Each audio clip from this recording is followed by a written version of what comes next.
John Barnes's downfall really kicked in when he stepped into management. His time in the dugout was mostly a letdown, with poor performances piling up, and his coaching career never really taking off. On top of that, he had to deal with financial struggles and racism, making an already tough ride even rougher. John Barnes's journey after football hasn't exactly been smooth sailing. His managerial career, especially his time at Celtic, was filled with struggles and ended in disappointment. Because of that, there's been some controversy when he critiques other managers, as some feel he's not in the best position to judge. One of the biggest flashpoints came when he gave his take on Brendan Rodgers' time at Celtic, which didn't sit well with other pundits and sparked a backlash. But that's far from the only time Barnes's words have landed him in hot water. He's been very outspoken about racism, tackling complex issues and calling out systemic bias. While many respect his honesty, his views haven't always been well received. Some people have accused him of downplaying certain racist incidents or misunderstanding key aspects of the discussion. His take on the deeper nuances of racial bias and how it shapes society has, at times, led to people misinterpreting his intentions. And then there's the controversy surrounding his comments on anti-Semitism. Barnes has spoken publicly about the relationship between race and religion, but some of his remarks, especially around the topics of anti-Zionism and anti-Semitism, have drawn sharp criticism.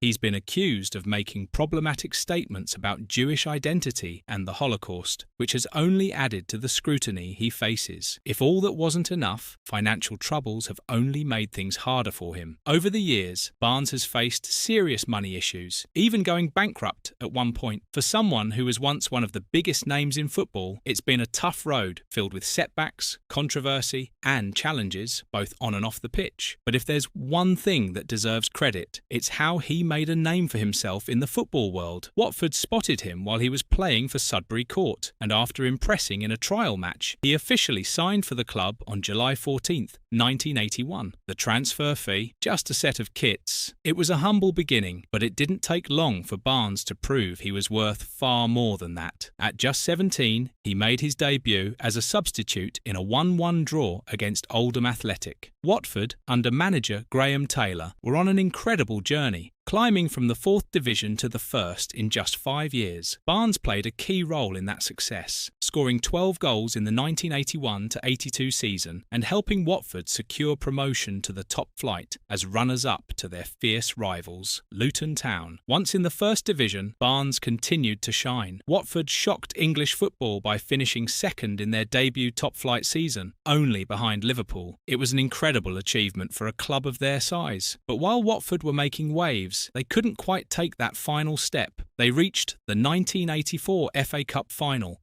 only to lose 2-0 to Everton, and fell short again in the 1987 FA Cup semi-final against Tottenham Hotspur. By the end of the 1986-87 season, Graham Taylor left for Aston Villa, and change was inevitable. Watford's new manager, Dave Bassett, knew it was only a matter of time before Barnes was snapped up by a bigger club. Manchester United's Alex Ferguson had the chance to sign him, but turned it down, still believing in his left winger, Jesper Olsen. That decision would come back to haunt Ferguson as Barnes went on to join Liverpool and extend their dominance in English football, while Olsen struggled and was gone from United by the end of 1988. Barnes left Watford having scored 65 goals in 233 league appearances, and his next destination was Anfield. Liverpool, under Kenny Dalglish, were assembling an exciting team, and Barnes arrived alongside England teammate Peter Beardsley, linking up with new signings John Aldridge and Ray Houghton. His impact was immediate. On his Liverpool debut, Barnes and Beardsley combined to set up Aldridge for a goal in a 2-1 win over Arsenal. A month later, Barnes scored his first goal for the Reds in a 2-0 victory over Oxford United at Anfield. That first season at Liverpool was special. Barnes was electric on the left wing, and the team played some breathtaking football. Liverpool remained unbeaten for their first 29 league games and clinched the title, with Barnes scoring 15 goals, second only to Aldridge. One of the most iconic moments came in April 1988, when Liverpool dismantled Nottingham Forest 5-0 in a performance that left legendary player Tom Finney in awe, calling it one of the best displays he had ever seen. However, the dream of a league and FA Cup double was shattered when Wimbledon pulled off a shock 1-0 win in the final. Despite the disappointment, Barnes's brilliance was recognised. He was named PFA Player of the Year. The following year, he played a vital role in Liverpool's FA Cup triumph, creating goals for Ian Rush in a 3-2 win over Everton. However, heartbreak followed when Arsenal snatched the league title with a last-gasp goal at Anfield, a moment made even more painful as Barnes lost possession in the build-up to Michael Thomas's famous winner. Barnes bounced back and was instrumental in Liverpool's 1990 title-winning campaign, scoring 22 league goals, the highest tally of his career. He was voted Football Writers Association Footballer of the Year and was seen as a key figure for England heading into the 1990 World Cup. Beardsley, his former teammate, even claimed that for a few years at the end of the 80s, Barnes was possibly the best player in the world. However, the 90s brought challenges. Liverpool's dominance faded and injuries began to take their toll on Barnes. The 1991-92 season was particularly tough. He missed most of it due to injuries, and Liverpool slumped to a 6th place finish, their lowest in 2 decades. He also missed the FA Cup final, which Liverpool won, and suffered another injury while playing for England that summer, robbing him of the explosive speed that had been a hallmark of his game. During this period, his relationship with manager Graham Souness was strained. Souness was trying to implement a more disciplined approach, and some senior players, including Barnes, clashed with him. At one point, Barnes had to publicly apologise after criticising Souness's tactics before a crucial match. Despite the tension, Souness acknowledged that Barnes still had incredible quality on the ball, even if his pace had declined. As Liverpool evolved, Barnes transitioned from a winger to a central midfield role. He became club captain in 1995 and led a new generation of players, including Steve McManaman, Jamie Redknapp and Robbie Fowler. Under Roy Evans, Liverpool played exciting football but struggled to win major trophies. They won the League Cup in 1995 but lost the 1996 FA Cup final to Manchester United. The team's flashy off-field antics, like wearing matching cream Armani suits to the final, earned them the infamous Spice Boys nickname. Barnes's time at Liverpool came to an end in 1997.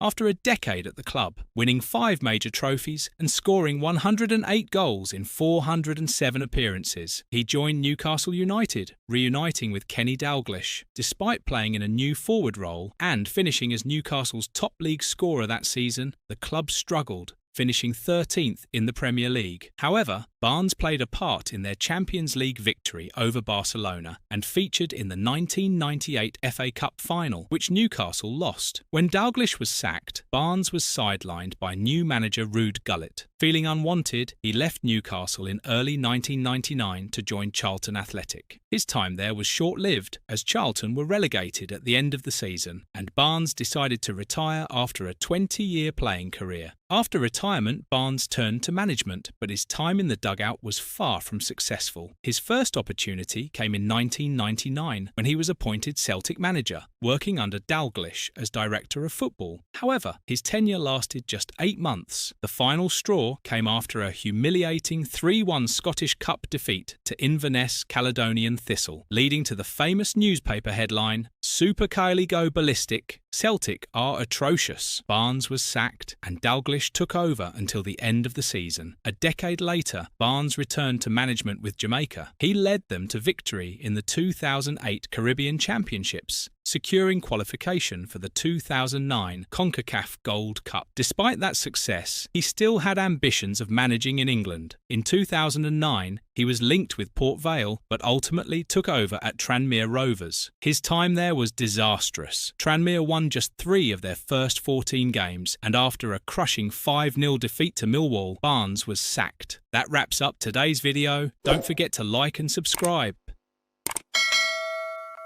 The sad end of George Best tells us everything we need to know about him. When he died at just 59 years old in 2005, what was left of the handsome football star who once had it all? A broken man who had lost his looks, his money, and his health to alcohol.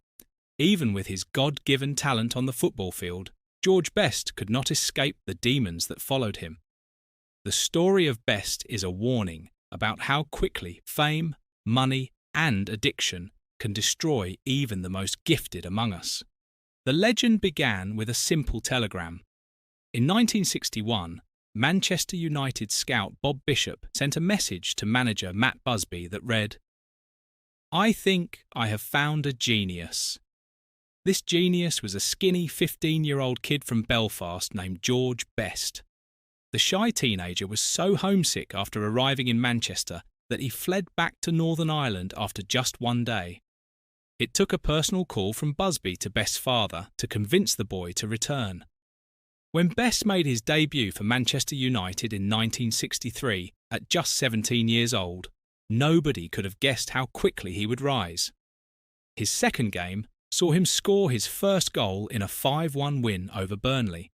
He was unlike anything English football had seen before.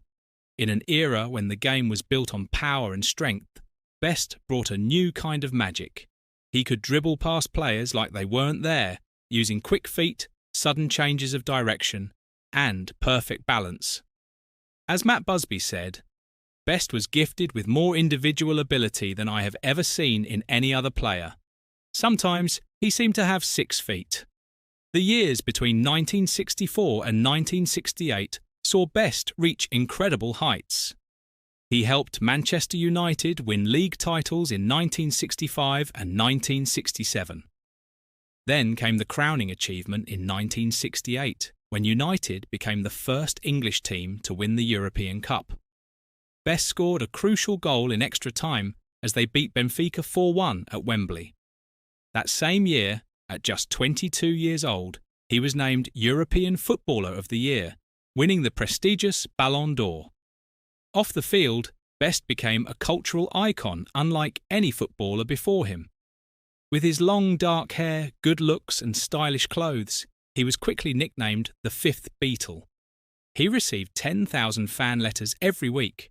He dated beautiful women, opened fashion boutiques, and lived the life of a rock star. While his United salary peaked at £250 per week, his commercial deals reportedly earned him around £100,000 a year, an enormous sum in the late 1960s. But reaching the top so young left Best with nowhere else to go. After the European Cup victory in 1968, something changed. His girlfriend at the time reported that Best showed no emotion on the night of his greatest triumph. It's as if, having won everything by age 22, he felt empty inside. This emptiness would soon be filled with alcohol, and the drinking that had once been social became something much darker. Around the same time, Manchester United began to decline as a team. The ageing stars like Bobby Charlton and Denis Law couldn't maintain their previous level, and the team slipped to 8th place in the league in both 1969-70 and 1970-71. Best, feeling the weight of carrying the team alone, grew frustrated and turned increasingly to alcohol for escape. The disciplinary problems that would define the second half of Best's career began to mount. In January 1971, instead of taking the team train to London for a match against Chelsea, Best spent the weekend with actress Sinead Cusack and earned himself a 2-week suspension. Later that year, alleged death threats from the IRA reportedly triggered what sources called a spectacular decline, with more drinking and missed training sessions. By 1972, things were falling apart completely. After spending a weekend with Miss Great Britain Carolyn Moore and missing more training, Best suddenly flew to Spain, declaring he was finished with football. Although he returned 4 months later, the conditions were telling. He had to live with teammate Pat Crerand and see a psychiatrist. His relationship with teammates deteriorated so badly that he refused to play in Bobby Charlton's testimonial match, choosing to spend the night drinking instead. In December of that year, after being found guilty of breaking a girl's nose in a nightclub brawl, the club placed him on the transfer list. The final break with Manchester United came in 1974 under manager Tommy Docherty. The common story is that Best was dropped after turning up late and allegedly drunk for training before a New Year's Day match. He was just 27 years old when he played his last game for the club, where he had become a legend. Years later, Research revealed that Doherty had actually tried to sell Best to Queen's Park Rangers in a secret deal that fell through, adding a layer of betrayal to Best's departure. What followed was a sad, nomadic existence bouncing between clubs that never came close to recapturing his glory days. He played for over 10 different teams across England, Scotland, the United States, Australia, South Africa, and Ireland. But wherever he went, the story was the same. Flashes of the old brilliance mixed with unreliability, missed games, and drinking problems. Best's drinking didn't just affect his career, it destroyed his personal life too. His binges could last for days or even weeks.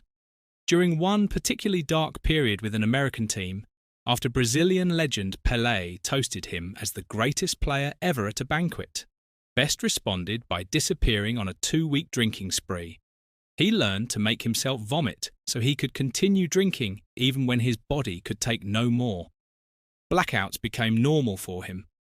The alcohol fueled violence as well. There were reports of domestic abuse toward wives and girlfriends, which Best didn't deny in his authorized biography. In one of his lowest moments, he admitted to punching his own 15-year-old son, Callum, during a drunken rage. Best's problems extended beyond alcohol to gambling and financial ruin. Despite earning large sums at his peak, by 1983 he was declared bankrupt with debts of nearly $180,000. During his bankruptcy hearing, he openly admitted that expensive cars, drink and gambling had been his downfall. His famous quote summed it up perfectly. "I spent a lot of money on booze, birds and fast cars. The rest I just squandered." The law caught up with Best repeatedly. He received multiple driving bans, including a 6-month ban for careless driving in 1968 and a 20-month ban for drunk driving in 2004. His most serious legal trouble came in 1984 when he was arrested and convicted for drunk driving and assaulting a police officer. He spent Christmas that year in Ford Open Prison. In a sad symbol of how far he had fallen, he even played football for the prison team during his sentence. By 2000, decades of heavy drinking had devastated Best's health.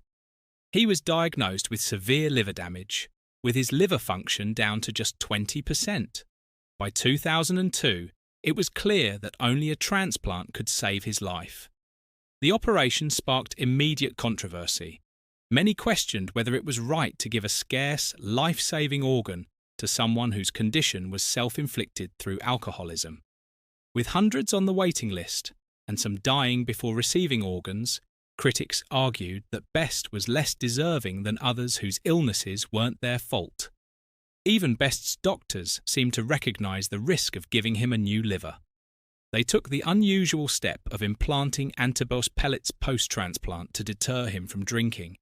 Despite reportedly achieving 12 months of sobriety before the surgery and receiving explicit warnings that drinking would be fatal, Best was soon seen drinking in public again. This relapse caused widespread anger and disappointment. The final chapter of Best's life began in October 2005, when he was admitted to intensive care with a kidney infection. The drugs required to prevent his body from rejecting the transplanted liver had weakened his immune system severely. The infection spread, eventually causing lung problems and multiple organ failure. On November 25, 2005, George Best died at age 59. Even in his final days, Best seemed aware of the cautionary tale his life had become. From his hospital bed, he requested that a photograph showing his ravaged appearance be published with the message, "Don't die like me." It was a final acknowledgement of how alcohol had destroyed him. His funeral in Belfast drew an estimated 100,000 mourners, a testament to how deeply people still cared about him despite his flaws. He was buried next to his mother, Anne, who had also died from alcoholism. George Best's story remains one of the most powerful examples of wasted potential in sports history. He was, without question, one of the most naturally gifted footballers ever to play the game. For a brief, brilliant period in the 1960s, he lit up football pitches with skills that seemed to come from another planet. Yet his legacy will always be shadowed by what might have been. Had he controlled his demons, stayed at Manchester United, and maintained his focus, there's no telling what heights he might have reached. Instead, his career effectively ended at 27, and the remaining 3 decades of his life were a sad cycle of addiction, failed relationships, health problems, and regret. The tragedy of George Best is that all his extraordinary talent on the field couldn't save him from himself. The same drive that made him brilliant made him self-destructive. In the end, we're left not just with memories of his magical skill, but also with the sobering lesson of how quickly it can all slip away. The man once called the fifth Beatle, who had the world at his feet, died alone in a hospital bed, his body broken by the very fame he had once embraced. When Glenn Hoddle hired a faith healer to work with the England national team, football fans across the country couldn't believe it. This wasn't just any appointment. Hoddle brought in Eileen Drury, a spiritual healer who would lay hands on players' heads to fix their injuries. It was the kind of decision that makes you wonder, was this the work of a tactical genius or the beginning of a spectacular downfall? Hoddle's story is one of the strangest paradoxes in English football. A manager with one of the sharpest football brains the game has ever seen, yet a man who repeatedly shot himself in the foot with poor judgment, questionable communication, and a seemingly endless ability to create controversy. What truly derailed one of England's most promising managers? His unconventional beliefs, his oversized ego, or simply terrible decision-making? Before we dive into his managerial mishaps, it's worth remembering just how brilliant Hoddle was as a player. His sublime balance, close control, vision, and extraordinary shooting made him a standout midfielder for Tottenham Hotspur, Monaco, and England. He won FA Cups and a UEFA Cup with Spurs, plus a French league title with Monaco. His technical skills put him in a class of his own, in an era when English football valued strength over skill. But as a manager, Hoddle embodied a frustrating contradiction. Despite his clear tactical brilliance, he developed a reputation for being distant, inflexible, and a poor communicator who struggled to connect with many of his players. Hoddle's first managerial job came at Swindon Town in 1991, a club in complete crisis. They had just been denied promotion to the top flight after admitting to 36 breaches of Football League rules involving illegal player payments. The club chairman received a prison sentence, key players were sold off, and morale was rock bottom. Despite this chaos, Hoddle showed early signs of his tactical brilliance. As player manager, he introduced an innovative 3-5-2 system with himself as the sweeper. From this deep position, he would launch attacks with his exceptional passing range. The system proved highly effective. Swindon won promotion to the Premier League in 1993 with a dramatic 4-3 victory over Leicester at Wembley, with Hoddle himself scoring the opening goal. But just days after this triumph, the first red flag appeared. Hoddle abandoned Swindon Town to take the manager's job at Chelsea. Swindon fans were devastated, labelling him Judas for leaving at their moment of glory. It established an early pattern. Personal ambition would always come first. After a spell at Chelsea, where he continued to show tactical promise, Hoddle landed the biggest job in English football. In 1996, he was appointed England manager, tasked with building on Terry Venables' promising Euro '96 campaign. Initially, things looked promising. He guided England to the 1998 World Cup with a tactically disciplined performance in a crucial qualifier against Italy in Rome. His win percentage would eventually reach 60%, statistically impressive for an England manager. But then came the decision that would define his tenure and begin his downfall. Hoddle integrated faith healer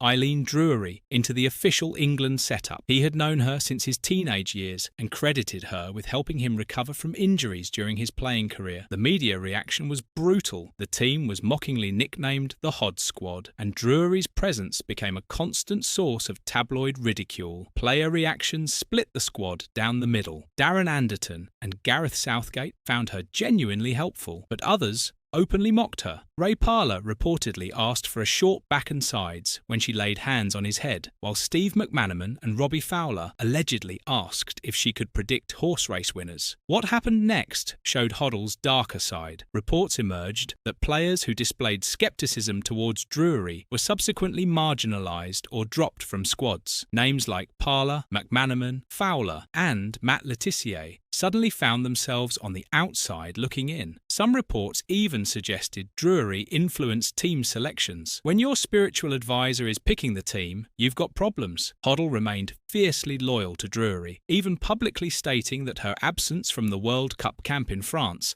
might have cost England success. His personal reliance on her was highlighted when he moved into her spare room following his separation from his wife. The faith healer had become much more than a controversial support method. She was a symbol of Hoddle's growing detachment from mainstream football culture. England's 1998 World Cup ended with a penalty shootout defeat to Argentina in the second round, a disappointing but not disastrous result. What happened next, however, was entirely self-inflicted damage. Shortly after the tournament, Hoddle published Glenn Hoddle, My 1998 World Cup Story, a diary recounting the entire experience. Co-authored with David Davies, the FA's Director of Communications, the book earned Hoddle around £200,000. The problem? It divulged intimate dressing room secrets and offered brutally candid criticisms of players. The diary included graphic descriptions of Paul Gascoigne's raging reaction to being dropped from the final squad, justifications for benching David Beckham, and harsh assessments of players like Matthew Le Tissier. Needs more from him physically and mentally. Chris Sutton, Andy Cole, and Graham Lasso. It also revealed details about supplements used in camp and even Hoddle's own contract negotiations with the FA. The reaction was immediate and overwhelmingly negative. It was widely condemned as a serious betrayal of trust. Sir Alex Ferguson, Brian Robson, Gary Lineker, Ken Bates, and the Professional Footballers Association all publicly criticised Hoddle. Players felt deeply betrayed by the breach of confidentiality. Despite the fierce backlash, Hoddle showed no remorse. He stated his main concern was to produce a quality book that put his perspective on record and insisted there is no one to apologise to. If I felt that, I would have done it already. But the worst was yet to come. In January 1999, Hoddle gave an interview to the Times newspaper that would end his England career. Discussing his spiritual beliefs, he was quoted saying, "You and I have been physically given 2 hands and 2 legs and half-decent brains. Some people have not been born like that for a reason. The karma is working from another lifetime. What you sow, you have to reap." These comments, widely interpreted as suggesting people with disabilities were being punished for sins in a past life, created a firestorm. Disability groups, media outlets, and politicians, including Prime Minister Tony Blair, expressed outrage. Hoddle initially denied this interpretation, claiming his words had been misconstrued, misunderstood, and misinterpreted. He highlighted his previous work supporting disabled people and refused calls to resign. As pressure mounted, he eventually issued an apology, acknowledging a serious error of judgment while still maintaining his words had been twisted. But it was too late. On February 2nd, 1999, the FA announced they had terminated Hoddle's contract with regret. His England career was over. You might think this would serve as a wake-up call, a chance to reflect and rebuild his reputation carefully. Instead, in 2001, after taking charge at Southampton and steadying the ship following Dave Jones's dismissal, Hoddle delivered another blow to his already damaged image. With Southampton performing well and on course for their best Premier League finish in 5 years, Hoddle sensationally walked out on the club. He broke his contract before completing a full season to take the managerial position at Tottenham, his boyhood club. His longtime assistant John Gorman followed him to North London. The departure was far from amicable, described in reports as acrimonious and bitter. Serious accusations were levelled against Hoddle, including claims of lying and mismanagement during the process. Southampton fans were furious, especially when Hoddle later signed key Saints defender Dean Richards for Tottenham. Once again, Hoddle had prioritised his personal ambitions over professional loyalty. This exit proved particularly harmful because it occurred against the backdrop of his previous controversies. For critics, the move reinforced the image of Hoddle as potentially aloof, self-serving, and lacking loyalty. While the emotional pull of returning to Tottenham was understandable, the manner and timing of his departure caused significant reputational damage. Glenn Hoddle's managerial story is one of the great what-ifs in English football. A man with undeniable tactical brilliance who could have revolutionised how England played the game, repeatedly undermined by poor judgment, controversial statements, and an apparent inability to build and maintain relationships. His footballing mind was exceptional. His implementations of systems like the 3-5-2 at Swindon, his European-inspired style at Chelsea, and his technical focus with England all showed his progressive thinking. Players like Rio Ferdinand called him the best England manager they played under, believing his continued tenure would have made them better players. But Hoddle's career trajectory reveals a man whose greatest opponent was always himself. His perceived distance from players, his sometimes inflexible approach, his unconventional beliefs, and his poor communication consistently sabotaged his potential. From the Eileen Drury affair to the World Cup diary betrayal, from his comments on disability to his acrimonious club exits, Hoddle repeatedly proved that tactical expertise alone is not enough. The Hoddle paradox remains one of football's most frustrating stories. A manager whose ideas about how the game should be played were advanced, but whose interactions with players, media, and the wider public repeatedly undermined his ability to implement them. A brilliant footballing mind who, through his own actions and words, never fulfilled the promise his talents deserved.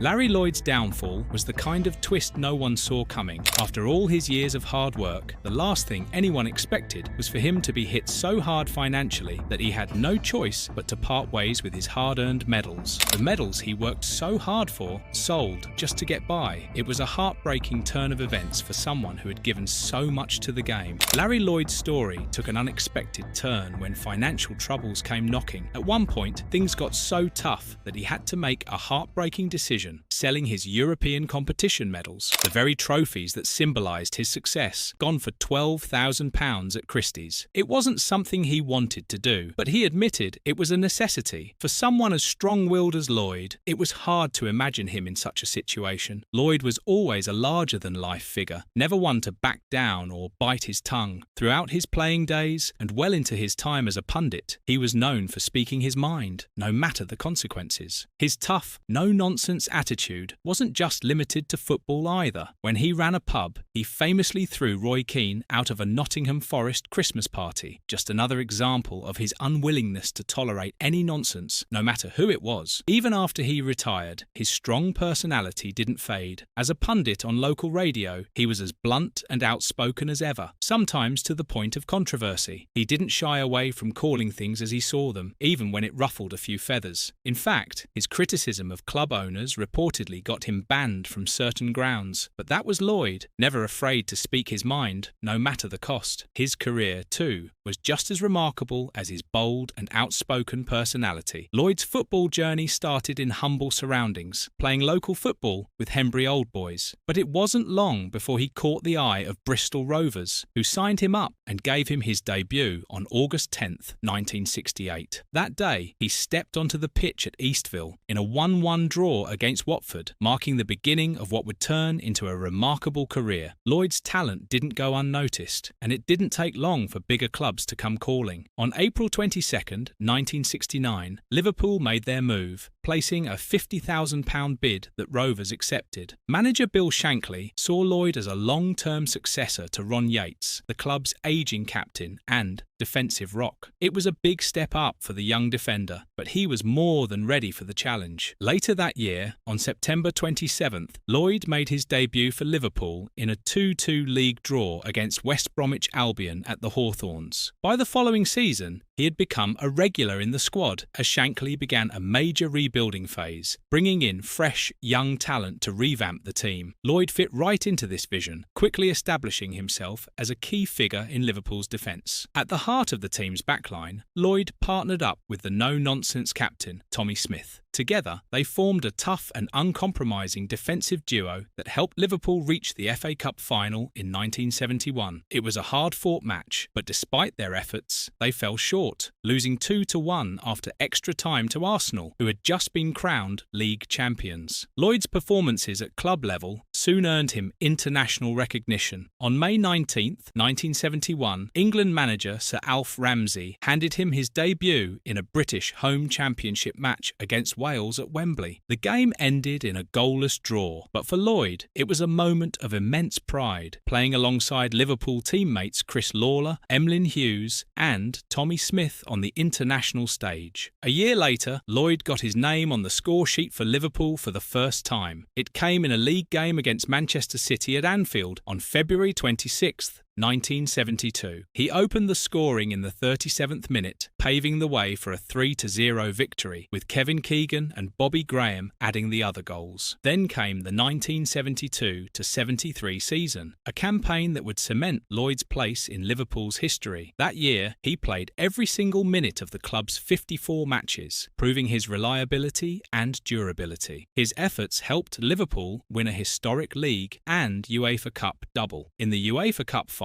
he even scored in the first leg, contributing to a 3-2 aggregate victory over Borussia Mönchengladbach. It was a season to remember, but the highs of football don't last forever. Injuries struck the following season, and with young defender Phil Thompson emerging, Lloyd found himself out of favour. He missed Liverpool's FA Cup final triumph against Newcastle United in 1974, a bitter pill to swallow for a player who had given his all for the team. That summer, a major shift happened. Shankly, the man who had brought Lloyd to Liverpool, unexpectedly retired. His successor, Bob Paisley, preferred the younger Thompson in defence, and it became clear that Lloyd's time at the club was coming to an end. On August 15th, 1974, Coventry City came in with a club record bid for Lloyd. Manager Gordon Milne saw him as a key addition, but things didn't go as planned. Injuries affected his form, and after just 54 appearances and 6 goals, his time at Coventry came to an end. However, his next move would lead him to one of the most successful periods of his career. In December 1976, Brian Clough and his assistant Peter Taylor, who had an eye for talent, saw an opportunity. Clough, never one to pass up a good deal, snapped Lloyd up for Nottingham Forest, initially on loan before making the move permanent for £60,000. At the time, Forest were fighting for promotion to the top division, and Lloyd's experience and leadership made an immediate impact. His debut for Forest came on October 2nd, 1976, in a 1-0 loss against Hull City. It wasn't the best of starts, but by the end of the season, Forest had achieved their goal, promotion to the First Division. Then, in one of the most incredible rises in English football history, Forest went from newly promoted side to league champions in just one season. Not only that, but they also won the League Cup, defeating Lloyd's former club, Liverpool, in the final. Lloyd's influence at the back was crucial to Forest's success, but he wasn't done yet. In 1979, the club reached new heights by winning the European Cup, the most prestigious prize in club football. That same year, they defended their League Cup title, adding yet another trophy to their growing collection. The following season, Forest returned to the European Cup final, determined to prove their victory wasn't a one-off. They did just that, winning back-to-back European Cups, an achievement that put them among the elite clubs of Europe. However, in the League Cup, their run of success ended as they lost the final to Wolverhampton Wanderers. While still at Forest, he took part in a unique opportunity in June 1979, representing the League of Ireland as a guest player on a tour of Asia. He even managed to score twice in a 4-1 win over Singapore, showing that he still had an eye for goal. By 1981, Lloyd's time at Nottingham Forest was coming to an end. In March of that year,